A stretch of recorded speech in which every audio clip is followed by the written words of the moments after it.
This is the Rebel Author Podcast, where we talk about books, business, and occasionally bad words.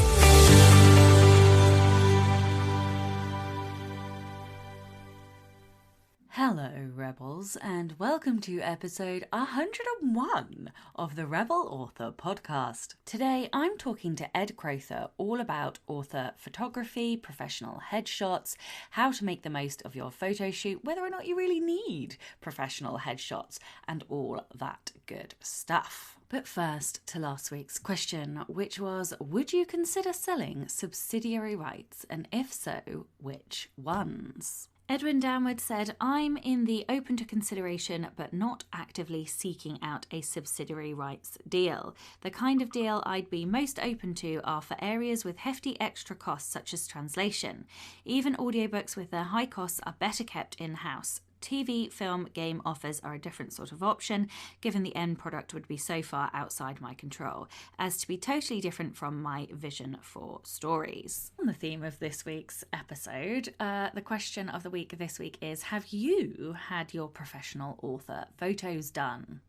The book recommendation of the week this week is Life in a Fishbowl by Len Vlahos.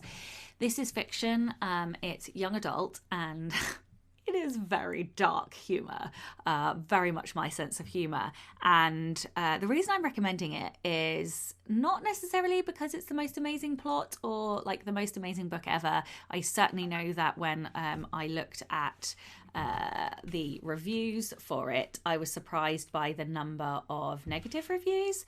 I actually really enjoyed the book, but I think it's because humour is very personal, and not everybody finds every kind of humour funny, and not everybody finds dark humour funny. I find dark humour hilarious, as I'm sure you all know. And yeah, so like the book has kind of prompted me and reminded me that I really enjoy making people laugh, and that I think that's something that really I need to be pushing in my own fiction. And as a result, I have sort of shifted the scent of death a little bit, and I think I won't be writing another series like Keepers. I'm probably going to write fiction with some kind of humour in it. Yeah, it was a real realisation this week that, you know, I know I've been talking a little bit for a while about bringing my fiction more in line with my non-fiction, but I feel like now I know how I should be doing that. So yeah, the book is about a guy who gets a brain tumour, terminal brain tumour, and decides to sell his life to a reality TV show so that he can, you know, leave a good wad of money for his family after he's gone. And it goes from there. Yes, so that is my book recommendation for this week. In terms of personal update, very odd week really for me. My son was with my mum, and so I expected to get loads done, and actually I didn't really get loads done. I mean, I got a good amount of work done, but I also did a lot of mental heavy lifting, which I feel like I don't get the headspace to do that when he's here and everything's go, go, go.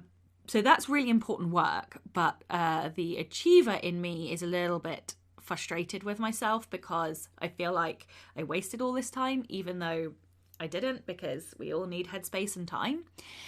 But there is always that conflict inside us. And yeah, I don't know, it was a weird realization really, that I sort of feel like when I'm time pressured because I only have 6 hours when he's at school, I actually smash more work out than necessarily when I have a whole week, which is just it's weird. I don't, you know, I'm sure there are lots of people that can sympathise and understand that. Yes, so there are, lots of things. I obviously I'm apologising because I didn't get to do the additional episode this week for the 100th episode celebration, so I will get that done at some point.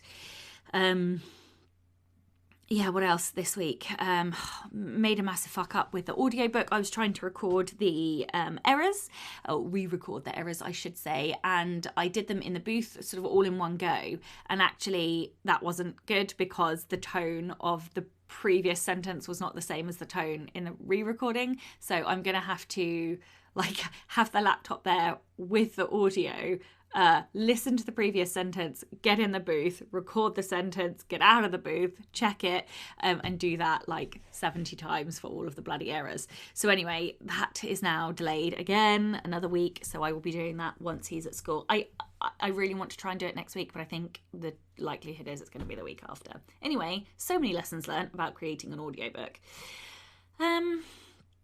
What else? So I am presenting at a few things over the next few weeks. So I will be presenting at the York Writers' Conference, and that's 3 days. They have 9 guest speakers and plenty of opportunity to network and chat with authors from all over. It's all digital.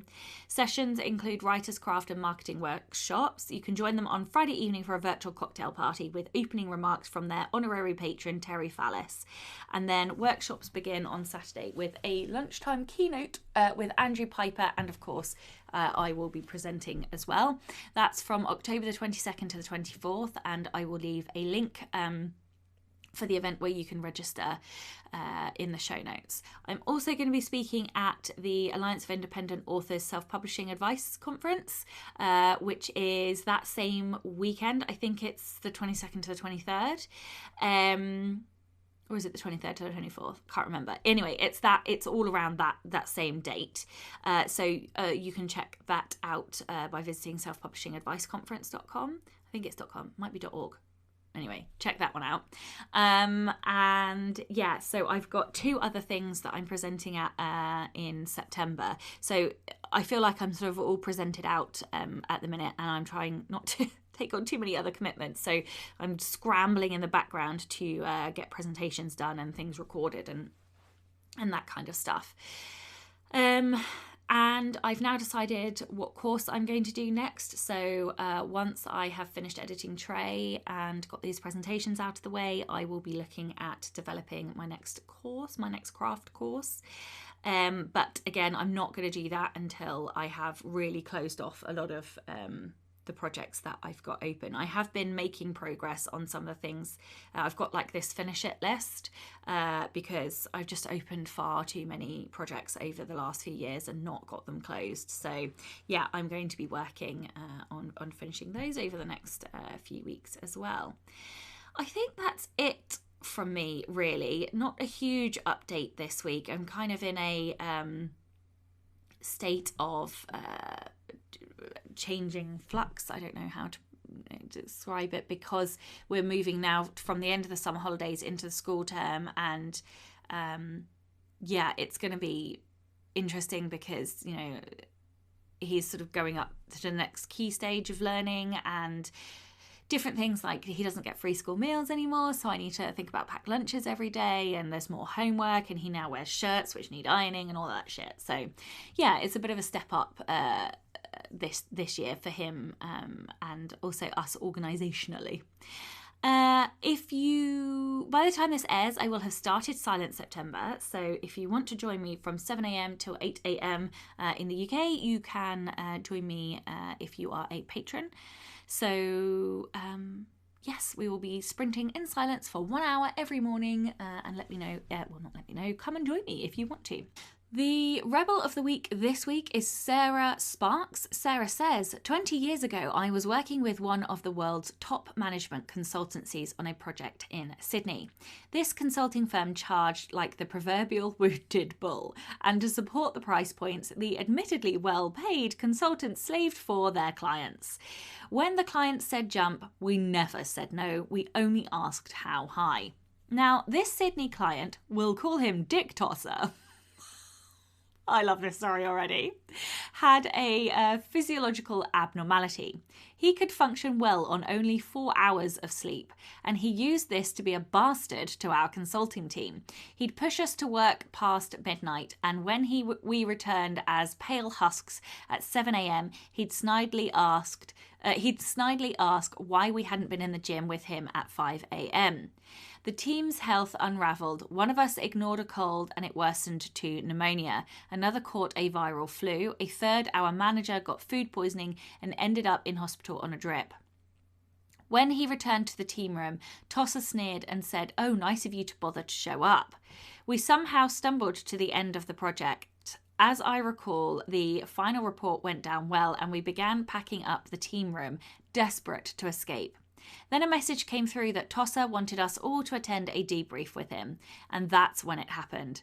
Our battered team mutinied.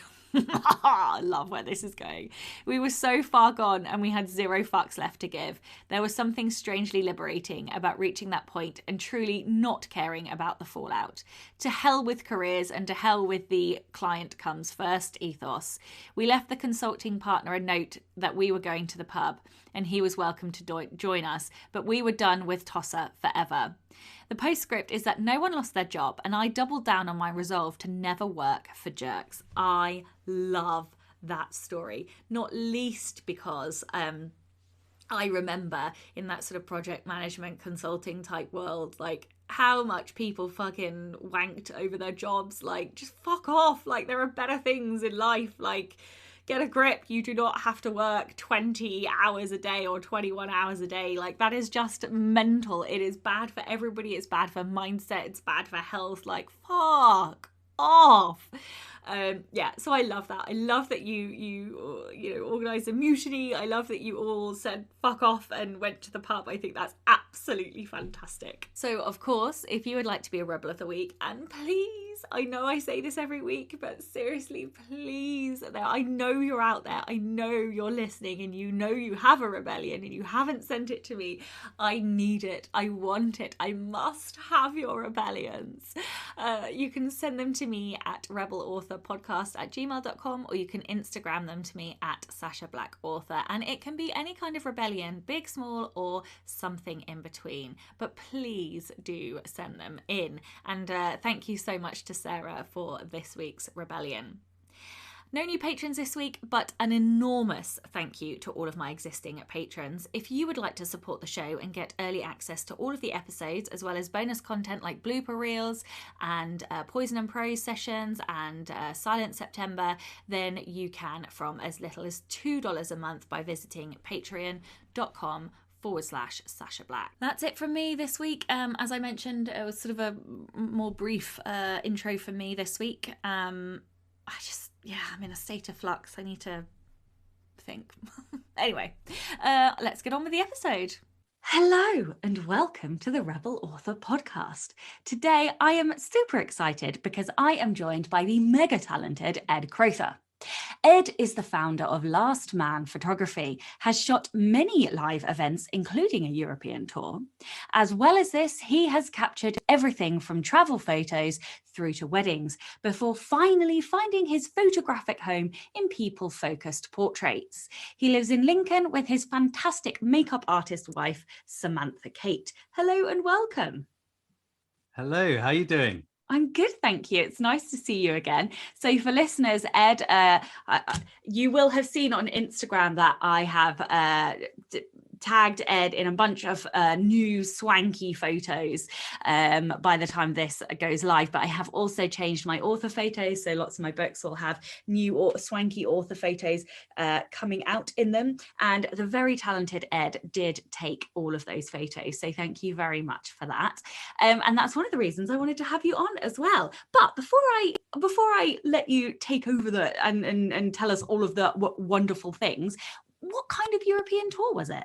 Oh, well, I don't know whether that's misleading or not. I was booked to shoot the European tour, and it was for an artist called Millie Turner. She was supporting Tovlo. I don't know if you're familiar with her work. They're pop kind of artisty people, which is really cool. So we did Glasgow, Manchester, London, and we were about to head over to Paris, and then that was the week lockdown started to hit Europe. So it was really good fun and amazing, and it should still happen in the future, but that particular one we didn't actually manage to make it to the mainland, so yeah, a bit annoying. Wow. Well, tell everyone a little bit about you and like your journey. Like, how did you get to where you are today? Fantastic question. Well, it's a bit of an odd one because for the last 10 years, I have just been taking credit for other people's music. In other words, I've been a DJ in many nightclubs and all of that kind of stuff. But then I started doing some photography actually because my sister-in-law was getting married and didn't have a photographer, but asked me to just have a go. So I did, actually really enjoyed it, and it was really good fun, and got some amazing photos, a lot of good feedback. And basically since then, I started just putting myself forward for more and more different things. So such as that tour which I managed to get, and taking lots of different photos for different people, different things, and different events, and it's just worked out really well. So it's happened quite organically, really. It's quite nice. I think sometimes some of the best things happen that way. You just sort of stumble in life, and you just, like you tiptoe, and one door opens, an opportunity happens, and then like these things, they just like serendipitous. I think that's the word I'm looking for. They just happen. All right. Well, so we are here to talk about photography, photos, and all things author photoing.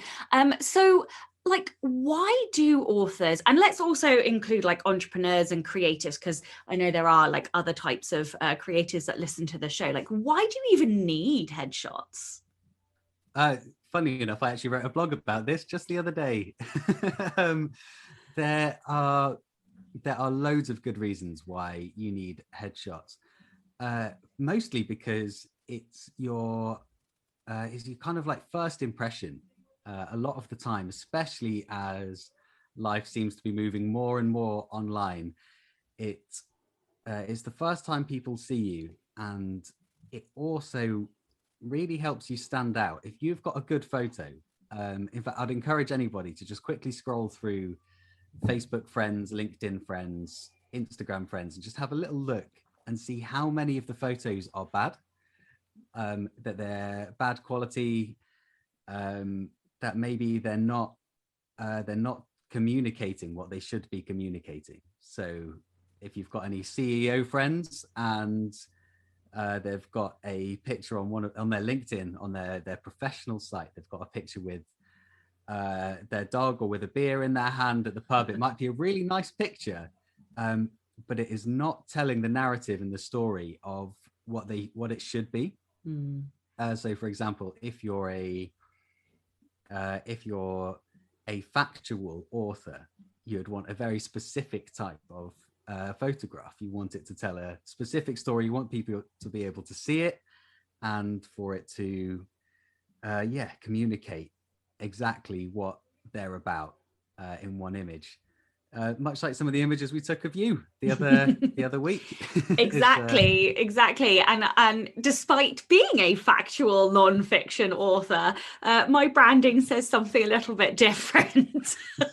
As there's been pictures of me with my middle fingers up and tongue stuck out and leather jackets and boots and all that kind of stuff. So yeah, no, I completely agree. And I think the thing is, before you publish, you probably underestimate the amount of places that you need a photo. Like you need it on your author website, you need it on inside your, well, you can have it inside your book on the about the author page. You can, people on social media. That's the thing, like sometimes authors have different photos in different places. Well, I try to uniform that everywhere. And I'm now obviously in the process of changing my photo everywhere because you've given me some lovely photos.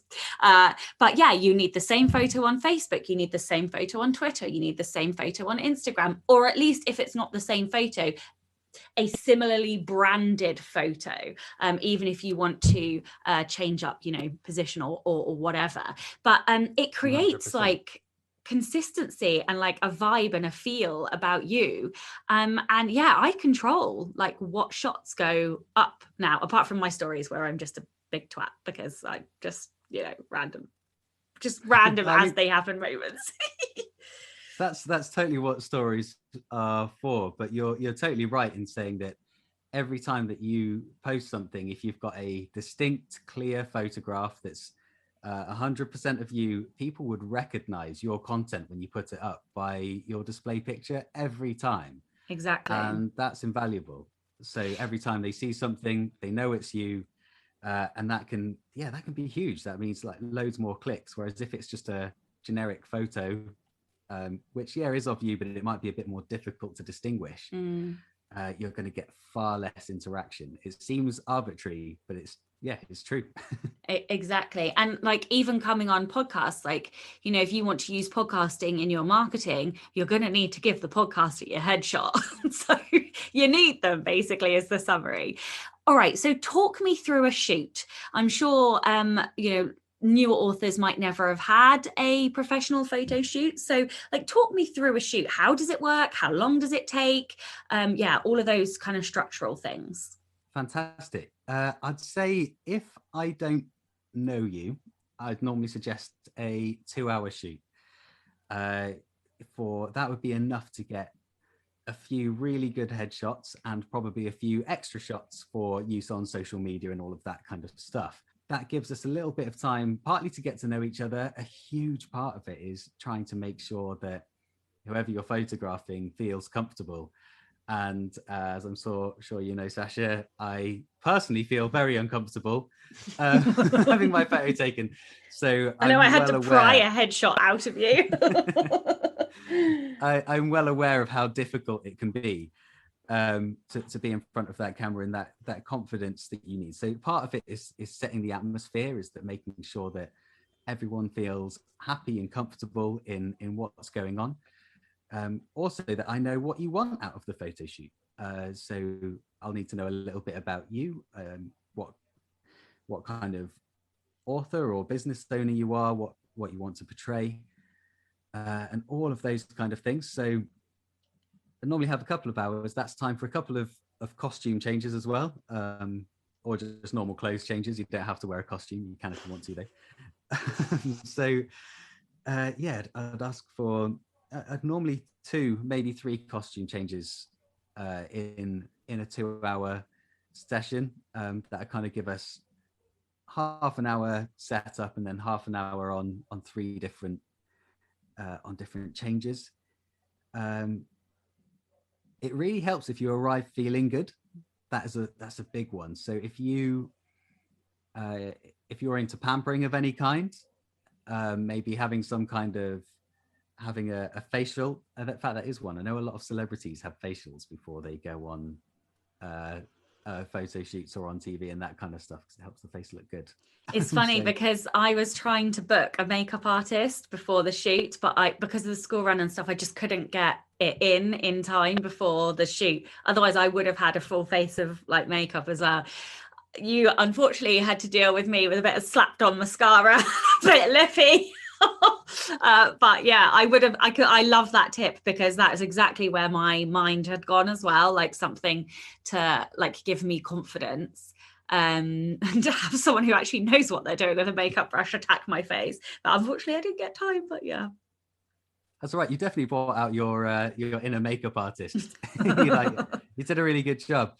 But yeah, you should have said I could have asked Sammy to come along. Yeah, I had no idea. I had no idea. If only I had known.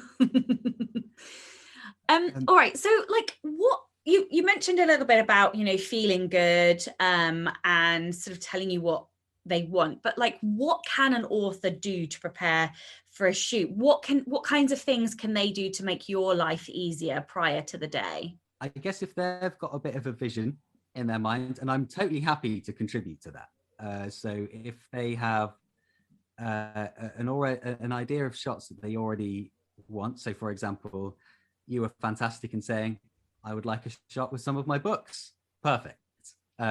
It's good to be able to know that, whether you want a particular branding. So obviously you're very purple, so it's good to know to be able to keep that in mind.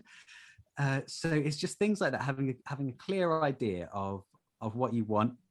Think about what you'd like to communicate with your images. I'm going to keep hammering on about that because that is the most important thing. And then obviously any of those things, like making sure that you're feeling good. So that can be makeup artist, that could even be a glass of champagne. if it needs to be. I'd also done a clothes shop before our thing. So that leather jacket that I wore was brand new. Awesome. So it's things like that. He makes a huge difference. So yeah, make sure that you feel good about yourself. I'll probably stay away from looking at yourself as well. So maybe just make a concerted effort. Don't look in any mirrors for a little while before saying that. I'm going to counter that with that. Just before you take the photos, it's worth having a quick glance just to make sure that everything's good, that there's no prawn stuck in your teeth or something horrific. Because that saves me a very awkward, like, oh, can you just you might want to there's a little that kind of so that saves me an awkward conversation or a heck of a lot of editing a little bit later, so. A couple of other things that I did. Two things that I did that I found really helpful. The first thing that I did, and this is because for me personally, although I might come across really confident, I actually lack a lot of confidence, especially body confidence, and especially after I had my kid. So I followed a bunch of body positivity people on Instagram for quite a while, and then the week before our shoot, I really I checked out everything they were doing, and I watched their stories and tried to just input a lot of body positivity. And I did, and that definitely helped. That definitely made me feel more confident. I know not everybody might need that. Some people might be super confident, but I'm not. So that really helped me. And we are, that saying, we are the 5 people you spend the most time with. That's what I tried to spend my most time with before we had our shoot. I mentioned that I did a clothes shop as well, which was the first clothes shop I think I'd done in 8 years. Not even kidding. I hadn't brought clothes since I had a kid. Anyway, and then the last thing that I did is that I did some research. So I had a look at other entrepreneurs. I had a look at other authors, and I had a look at their photos and to see the kinds of things that they had. So I knew Cami Garcia, she wrote Beautiful Creatures, and she had a photo of her in a leather jacket, and I really liked it.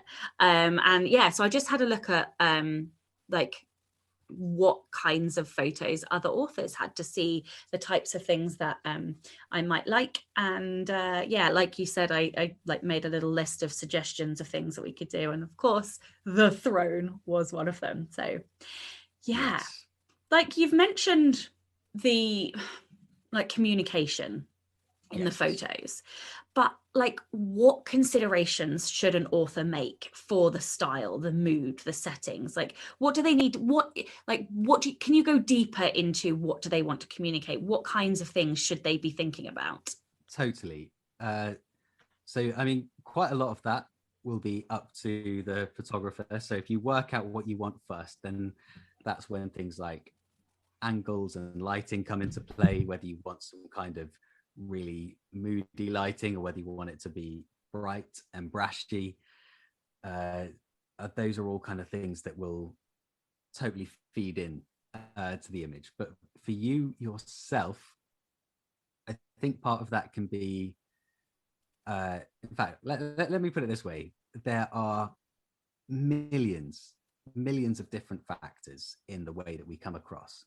We know that a huge amount of the way that we communicate is through our body language, and that will all come across in that photo. In fact, we kind of want to be taking the best photo of you on a good day, and we're going to only use the top few of those. So partly just to put anyone's mind at rest, I will never put a bad photo. I'll never even give you a bad photo of yourself. That's not going to happen. You're only going to get good photos that you feel happy with. So it's good to have that in the back of your mind. And then a lot of that is getting yourself into the right frame of mind, in because all of this will come across, even if it's so subtle, even if it's as much as just maybe your shoulders are back, that extra centimeter, because you're listening to a good song at the time. One of the things I forgot to mention in the preparation is it's totally worth making a playlist. So if you make a playlist of songs that you like, that are going to make you feel good, that is going to make the time feel like it's like the vibe's good the whole time we're there, then I would 100% suggest that. I usually have an iPad with Spotify on me, so you can always just send us over a link and we can play it on that. But as far as that communication goes, I guess there's things like the clothes that you're wearing, if you're a guy, maybe even like the facial hair that you have. Like if you want to come across, as I said, as really factual, you either want a beard or to be clean shaven.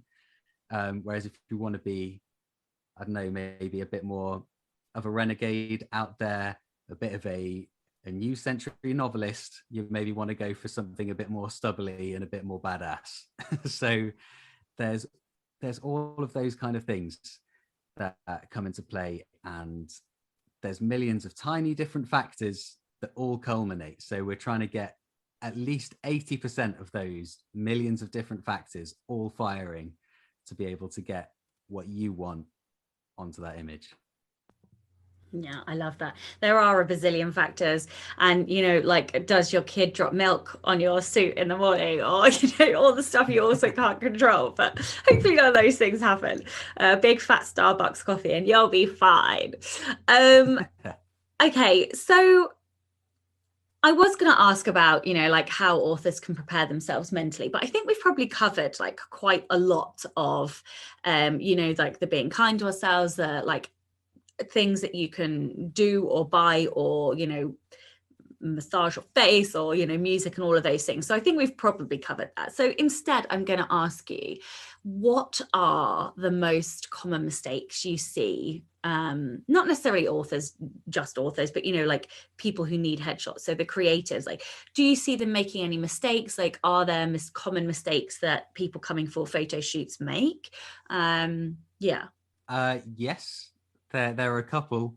One of them I mentioned earlier is that maybe not looking in a mirror five minutes before. I guess I mean it's all kind of going back to that kind of how you're preparing for it. It's kind of that whole preparation is key. But arriving stressed or feeling like they're constantly looking at their watch. So if you've got somewhere to be, both of those things really affect it. Partly because the whole point is there's an atmosphere there. And like any photo shoot that you go on, even in fashion shoots and that kind of stuff, the reason why they give out free champagne and have funky house music on in the background is, especially for fashiony kind of stuff, is they want that kind of voguey, super fashiony, super sleek vibe there, is they want that kind of atmosphere. So if you're stressed and have something to do, you're going to be losing a little bit of that. So I would highly recommend just set the day aside for it. So you've got time to get ready, maybe have a facial, and then afterwards have some time to relax, because I almost every shoot I do, it's very rare that you get to the end of it and everyone's not just a little bit tired. It's exhausting being on your A game for even an hour and a half, but if you go to a longer shoot, to be on your A game and to have a camera in front of you, so you're almost forced to try and be the best version of yourself for a huge amount of time, it is absolutely exhausting. So give yourself a bit of respite afterwards as well. I have to say, I was absolutely gobsmacked by how tired I was afterwards. I cannot like agree with you anymore. Just don't book anything in afterwards, because I was bollocksed afterwards. And like I remember, even we were actually in here and I just said to you, like, why am I so tired? And you explained that it's actually a really common thing for people to be exhausted afterwards. And I'm like, smiling hurts my face, this is why I frown all the time. No, but yeah, like I was very surprised at how tiring it was. And it wasn't even, you know, it was only a couple of hours, but yeah, like it was shocking. And, you know, I was tired the next day as well. I think it is, I don't know. Yeah. Like, well, I suppose, like you said, you have to be on your A game, and all the smiling and all the, you know, posing and voguing yourself or whatever. All right. So, like, what are some of the cool things that you see customers doing with their photos once you've delivered them to them? Like, have you ever seen any like cool, quirky, like marketing type things? Or even do you... Okay, so I'm going to ask a part A and a part B. So Brilliant. The part B is the afterwards. What cool things do you see people doing with their photos afterwards? And the part A is, what cool, quirky things do you do? What can you do in a photo shoot? So I know obviously like we used my throne, but like, yeah, I don't know if you've ever done like other things that are cool and quirky that might give listeners some ideas. Yeah, totally. There's millions of variations out there. If you spend, I don't know, more than 5 minutes following a few professional photographers on Instagram, and your mind's blown by kind of what they can do. So yeah, I've done some really fun stuff going out into some forests and doing some weird stuff out there. So did a cool photo shoot with this guy. He produces like surf soundtracks and all of this kind of weird stuff. So he took a load of mirrors out to the woods and took loads of photos of him through different like hexagonal mirrors that were all stuck onto trees. Oh, wow. So that's so cool. Weird stuff like that. Played around with a lot of like long exposures. So you kind of give someone 2, maybe 3 faces all in one go, all on like a dark background with different colors on each face. That's just one image, but you have to kind of take it over 5 seconds. So there's different things like that. There are a few fun things you can do with double exposures. They have to be really careful because that can look really cheesy. It can end up looking a little bit like a 70s film poster. There's not, I mean, I don't know, maybe that'll come back, but that's not what you want right now. In fact, I recently bought, I haven't used it yet, but I'm so excited to use it, a underwater housing for one of my cameras. Oh, that is cool. For my Canon one. So it's... Oh my God, that's also got to be slightly terrifying to actually drop your camera into water, even if it is in a protective case. It is, although it's not my main camera. It's my old one. So I tend to be quite risky. Once I'm not relying on it anymore, I'm quite happy for it to break. And I'd prefer to risk it and take the shot than I would to not. So yeah, I mean, if anyone fancies doing any underwater stuff, it's quite difficult, often cold. But that could be very cool. And but yeah, it's stuff. I always have a Polaroid camera on me, so everyone that I do a shoot with, I always take a Polaroid or 2 of them as well. But yeah, there's loads of different things you can do, and everyone's got a fun thing. So I guess location's quite a big one. I did a shoot with a guy the other day, and I scouted out, in fact you would have loved this purple field. This whole field was purple. I think it might have been some kind of like potato plant, but the field looked really cool. But then when we got there, all the purple had died off. It'd been 2 days and there was no purple anymore. Oh no. But we ended up taking some awesome photos out of, I don't know if as you drive down a road, like the verges sometimes have like wild roses growing in the verge. We got some awesome photos in front of some wild roses, and they look wicked, and he's really happy with them. So there's always room to move around and to play and to have fun and work out some cool things to do. Sorry. Okay, that's fine. Just before we get, I totally threw off your groove. I'm so sorry. I was going to say, I actually have a massive box of smoke grenades set in my garden. So if you want smoke grenades, some smoke grenade shots are always good fun.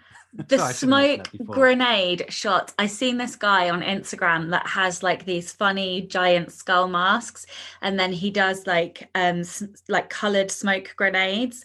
Oh my God, the photos are so fucking cool. Yeah, I think they are amazing. I think smoke grenades are super fun. I've got some purple ones, so for our next shoot, whenever that is, Yeah. I can save a few of those for you. Oh, 100%. And speaking of which, how often should an author update their headshot? That is a fantastic question. I guess it depends on what kind of author you are. I guess it's one of those, it depends all the time. If you're someone like Stephen King, you might want to update it less regularly because you're getting on a little bit and want to seem a little bit younger. But no, in general, I'd say probably every 2 years. Oh, wow. Okay, that's slightly more than I thought. But yeah, that makes sense, I suppose. Yeah, it gives you time to use them. There are, I mean, for someone like yourself, just because you are very branded and you're on social media quite a lot, I mean, you could even do it, you could do it sooner. But I'd say for the average person, because it's worth remembering there is a cost to this, and to add that into your business, you don't want it to be a burden, but it's for the sake of putting away 10, 15, 20 pounds a month for depending on what kind of level of shoot you want and what you want to happen. It's yes, it will give you more than that in return, having good shots, especially if they're regular, because especially as authors, you change over time. Your writing changes, the way you want to communicate who you are changes. So suddenly, I know you're doing very well as a small business. So if suddenly you become a business influencer in the business sphere of the world, there might be a look that you would communicate better with that audience. So it's kind of up to you, but I'd suggest every 2 years. So don't be me and leave it like 5 or 6 years and start going grey and get wrinkles after you've had a kid. In summary, how does crediting the photographer work? Like, what do authors need to do to be respectful of giving credit where credit's due? Fantastic question. I mean, normally it's a bit of one of those weird ones where the photographer actually owns the photos, like, and then they would license them to you. I hate that whole system and the way it works. So when you get your photos, you'll get a little message from me that, although it doesn't sound very formal, would stand up in court just saying, I give you full credit of all of your photos so you can use them how you like and you don't have to credit me. But if you did want to, if you're already following my Instagram or anything, you can just @ it, or you can say to credit the photographer, just put Last Man Photography or something like that.